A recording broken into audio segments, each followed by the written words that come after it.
नमस्कार मित्रांनो, मी आपली लाडकी वडापाव गर्ल दर्शना। आज मी आलेली आहे वेंगुर्ल्याच्या केळूस गावामध्ये माझ्या मावशीकडे आणि तिथे आम्ही आज बनवणार आहोत चुलीवरचं चिकन। त्याच्यासाठी आम्ही इथे चिकन धुवून घेतलेलं आहे, बघू शकता तुम्ही। आणि चुलीवरचं चिकन म्हणजे गावी कोकणात आलं की वाटपाचं चिकन बनवतात। त्याच्यासाठी आम्ही खोबरं किसून घेतलेलं आहे, कांदा कापून घेतलेला आहे। याचं आम्ही वाटप करणार आहोत, म्हणजे भाजून घेणार आहोत आणि मग वाटप करणार आहोत। तर आपण इथे चिकनला मॅरिनेट करूया। चिकनला मॅरिनेट करण्यासाठी इथे आलं लसूण पेस्ट घेतलेली आहे, ती आपण लावूया चिकनला। गावी आलो तरी पण चिकन जर बनवायचं असेल ना तर प्रत्येक जण आलं लसूण पेस्ट लावतो, पण ही घरी वाटलेली म्हणजेच पाट्यावर वाटलेली आलं लसूणची पेस्ट आहे। आणि हा आहे घरगुती मसाला, जो माझ्या आजीपासूनचा मसाला आहे। पण हा मसाला जर तुम्ही प्रत्येक गोष्टीमध्ये टाकू शकता, म्हणजे डाळ असो, नाहीतर चिकन असो, मटण असो किंवा मच्छी असो, हा मसाला तुम्ही सगळ्यात वापरू शकता। तसंच हा मसाला आता मी चिकनला लावणार आहे। 50 वर्ष जुना हा मसाला आहे। चिकन मध्ये मी फक्त हाच मसाला वापरणार आहे आणि फक्त हा मसाला वापरून आम्ही चिकन बनवणार आहे। त्याशिवाय तुम्हाला बाकी कुठला मसाला टाकायची गरज नाहीये चिकन मध्ये। तर चला आपण हा मसाला लावूया आणि चिकन मॅरिनेट करूया।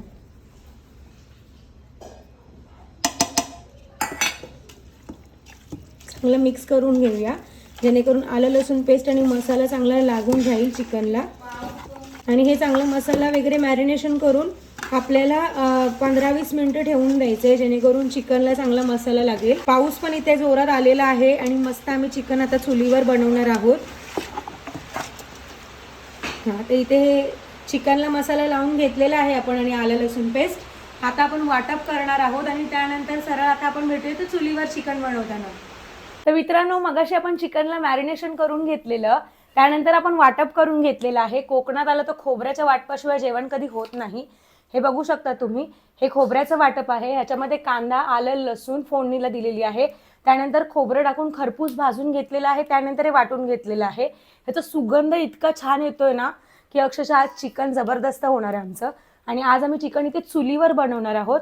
बाहेर मस्त पावसाळा सुरू झालेला आहे, तर परिसर असा हिरवागार झालेला आहे आणि त्यामध्ये आम्ही इथे आता चुलीवर चिकन बनवणार आहोत।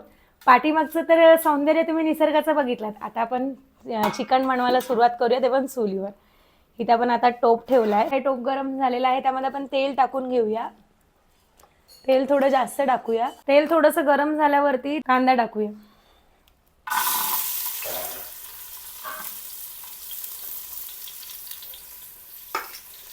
कांदा परतवून घेऊया।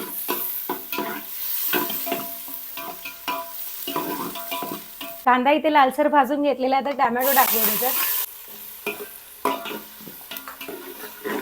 कांदा आणि टोमॅटो फ्राय झालेला आहे, त्याच्यात आपण टाकणार आहोत आमच्या आजीचा पारंपरिक मसाला, 50 वर्ष जुना, जो टाकल्यावरती तुम्हाला चिकन मध्ये अजून कुठलाच मसाला टाकायची गरज नाहीये। हा मसाला मी टाकते, तुम्ही बघू शकता किती लाल भडक आहे हा मसाला। इथे मसाला मस्तपैकी परतवून घेऊया। कांदा टोमॅटो मसाला तर चांगला परतवून घेतला आपण। त्यानंतर आपण हे मॅरिनेशन केलेलं चिकन त्याच्यात टाकूया टोपात।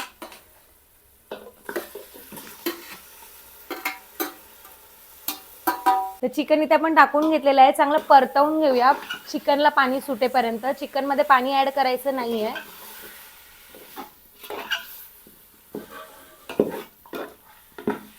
आम्ही जेव्हा पण गावी येतो ना, पहिले गावी आलो की आजी आमच्यासाठी प्रेमाने चुलीवरती चिकन बनवायची, त्यानंतर माझी मावशीही बनवते, पण आता आजीच्या आठवणीमध्ये मी इथे चिकन बनवत आहे। चिकन आपण परतवून घेतलेलं आहे मसाल्यामध्ये। आता आपण ह्याच्यामध्ये पाणी टाकणार आहोत चांगलं शिजण्यासाठी चिकन। आता आपण ढाकून ठेवून देऊया थोडा वेळ शिजण्यासाठी। जरा इथे आपलं हे चिकन उकळून मस्तपैकी तयार झालेलं आहे। आता त्यामध्ये टाकूया हे वाटप सगळंच।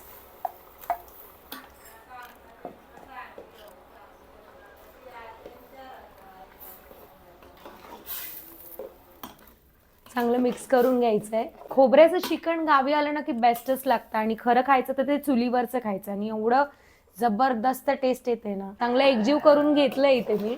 त्याच्यामध्ये पाणी टाकणार आहे, थोडा वेळ उकड काढणार आहे आणि मग तुम्हाला दाखवणार आहे की आपलं चिकन कसं तयार झालंय ते. तर इथे आपलं चुलीवरचं गरमागरम चिकन बनून तयार झालेलं आहे, जे जबरदस्त दिसतंय. सुगंध तर इतका भारी येतो ना की वा वा. एवढं जबरदस्त झणझणीत चुलीवरचं चिकन बघून तर माझ्या तोंडाला पाणी सुटत होतं. मग मी कसली वाट न बघता सरळ तुटून पडले. चिकनचा रस्सा भातावर ओतला आणि गरमागरम भातासकडे चिकनचा रस्सा खाल्ल्यावरती मी सरळ ढगात गेले. आमच्या चुलीवरचं चिकन बघून जर तुमच्या तोंडाला पाणी सुटलं असेल तर नक्की आम्हाला कमेंट करा आणि ही आमची व्हिडिओ कशी वाटली ते नक्की आम्हाला कमेंट मध्ये सांगा.